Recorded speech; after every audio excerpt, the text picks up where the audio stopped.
श्रन्दार्हतां नृपं ध्रुवं सुमुहूर्तमस्तु सुप्रतिष्ठितमस्तु।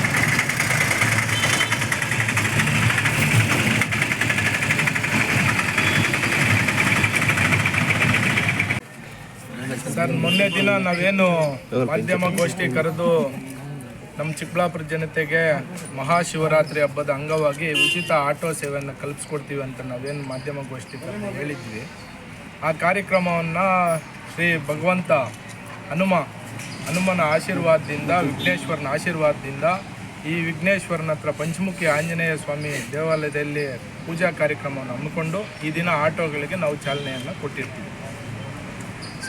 ನಮ್ಮ ಇಡೀ ಚಿಕ್ಕಬಳ್ಳಾಪುರ ಜನತೆ, ನಮ್ಮ ದೂರದಿಂದ ಬರುವಂಥ ಜನತೆ ಈ ಒಂದು ಅವಕಾಶವನ್ನು ಸದುಪಯೋಗಪಡಿಸ್ಕೊಂಡು ಶಿವನ ಕೃಪೆಗೆ ಪಾತ್ರರಾಗಬೇಕಂದು ನಾನು ತಮ್ಮ ಮೂಲಕ ಅವರಿಗೆ ಮನವಿಯನ್ನು ಕೂಡ ಮಾಡ್ತಾ ಇದ್ದೇನೆ. ಸರ್, ಈಗ ನಂದಿಯ ಭೋಗನಂದೀಶ್ವರ ಜಾತ್ರೆ ಮಹೋತ್ಸವ ತುಂಬ ವಿಜೃಂಭಣೆಯಿಂದ ನಡೆಯುತ್ತೆ. ಮೊದಲನೇ ಬಾರಿಗೆ ವಿಶೇಷ ಕೌಂಟರ್ ಅಂತ ಕೂಡ ಏರ್ಪಾಟ್ ಮಾಡಿ 250 ರೂಪಾಯಿ ವಿಶೇಷ ದರ್ಶನಕ್ಕೆ ವ್ಯವಸ್ಥೆ ಕೂಡ ಕಲ್ಪಿಸ್ತಾರೆ, ಏನು ಹೇಳ್ತೀವಿ ಸರ್? ವಿಶೇಷ ದರ್ಶನ ಅಂದರೆ ಈಗ ದೂರದಿಂದ ಬಂದಿರೋರಾಗಿರ್ಬೋದು, ಹಣವಂತರಾಗಿರ್ಬೋದು, ಅವರು ಬೇಗ ಸರ್ದಿಯಲ್ಲಿ ಹೋಗೋಕ್ಕೆ ಅವಕಾಶ ಇಲ್ದಿರ ನಾವು ಬೇಗ ಹೋಗಿ ದೇವ್ರ ದರ್ಶನ ಮಾಡ್ಕೊಂಡು ಬರಬೇಕನ್ನೋರಿಗೆ ಸ್ವಾಗತ. ವಿಶೇಷವಾಗಿ ಅದನ್ನು ನಮ್ಮ ಜಿಲ್ಲಾಡಳಿತ, ನಮ್ಮ ಸರ್ಕಾರಕ್ಕೆ ತಿಳಿಸ್ಕೊಟ್ಟಿದೆ. ಅದ್ರ ಬಗ್ಗೆ ನಾವೇನು ಪ್ರತಿಕ್ರಿಯೆ ಕೊಡೋಕ್ಕೆ ಹೋಗಲ್ಲ.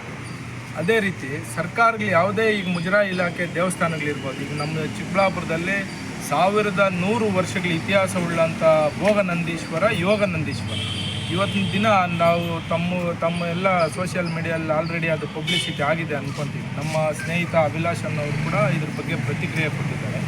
1100 ವರ್ಷಗಳ ಇತಿಹಾಸ ಇರೋ ದೇವಸ್ಥಾನದಲ್ಲೇ ದೂರದಿಂದ ಬರೋವಂಥ ಮಹಿಳೆಯರಿಗೆ ಸ್ನಾನದ ಕೊಠಡಿನೇ ನಿರ್ಮಾಣ ಆಗಿಲ್ಲ, ಶೌಚಾಲಯದಲ್ಲಿ ನಿರ್ಮಾಣ ಆಗಿಲ್ಲ, ದೇವಸ್ಥಾನ ಪೂರ್ತಿ ಅಭಿವೃದ್ಧಿ ಆಗಿಲ್ಲ. ಏನು ನಮ್ಮ ಸರ್ಕಾರಗಳೇನು ಮಾಡ್ತಾಯಿದೆ, ನಮ್ಮ ಜಿಲ್ಲಾಡಳಿತ ಏನು ಮಾಡ್ತಾಯಿದೆ, ನಮ್ಮ ತಹಸೀಲ್ದಾರ್ ಏನು ಮಾಡ್ತಾಯಿದ್ದಾರೆ, ನಮ್ಮ AC ಅವ್ರು ಏನು ಮಾಡ್ತಾಯಿದ್ದಾರೆ, ಒಂದು ಕೂಡ ನಾವು ಇದನ್ನು ಅರ್ಥ ಆಗ್ತಾಯಿಲ್ಲ ನಮಗೆ. ನಾನು ಈ ಮೂಲಕ ನಮ್ಮ ಜಿಲ್ಲಾಡಳಿತಕ್ಕಾಗಲಿ, ನಮ್ಮ EOರ್ಗಾಗಲಿ, ನಮ್ಮ ಸರ್ಕಾರಕ್ಕಾಗಲಿ ನಾನು ಆಗ್ರಹ ಮಾಡ್ತಾಯಿದ್ದೀನಿ. ಅತಿ ಶೀಘ್ರದಲ್ಲೇ ಕೋಟ್ಯಾಂತರ ರೂಪಾಯಿ, ಲಕ್ಷಾಂತರ ರೂಪಾಯಿ ವರ್ಷಾನುಗಟ್ಟಲೆ ಹಣ ಸಂಗ್ರಹಣೆ ಆಗ್ತದೆ. ಈ ಸರ್ಕಾರದ ಹಣ ಸಂಗ್ರಹಣೆ ಆಗಿರೋ ಹಣವನ್ನು ತಗೊಂಡು ಹೋಗ್ತಾರೆ, ಅವ್ರ ಸರ್ಕಾರದ ಖಜಾನೆ ತುಂಬಿಸ್ಕೊಂಡು ಸರ್ಕಾರಗಳು ಮಜಾ ಮಾಡ್ತಾಯಿದೆ. ಪ್ರಜಾಪ್ರತಿನಿಧಿಗಳು ಏನು ಮಾಡ್ತಾ ಇದ್ದಾರೆ, ಇದ್ರ ಬಗ್ಗೆ ಅವ್ರು ಏನು ಪ್ರಶ್ನೆ ಕೇಳ್ತಾ ಇಲ್ವಾ? ನನಗೇನು ಒಂದು ಅರ್ಥ ಆಗ್ತಾಯಿಲ್ಲ. ಈ ರೀತಿ ದುಸ್ಥಿತಿ ನಮ್ಮ ಭೋಗನಂದೀಶ್ವರ, ಯೋಗನಂದೀಶ್ವರ ದೇವಾಲಯಕ್ಕೆ ಬರ್ತದೆ ಅಂದರೆ ನನಗೆ ಬೇಸರ ಉಂಟು ಮಾಡಿದೆ. ದಯವಿಟ್ಟು ಇದನ್ನು ಶೀಘ್ರದಲ್ಲಿ ಈ ದುಸ್ಥಿತಿಯನ್ನು ಸರಿಪಡಿಸಬೇಕು. ಅಲ್ಲಿ ಬರೋವಂಥ ಭಕ್ತಾದಿಗಳಿಗೆ ತಂಗುದಾಣ ನಿರ್ಮಾಣ ಆಗಬೇಕು. ನಿಮ್ಮ ದುಡ್ಡಿಂದ ಮಾಡಬೇಕು.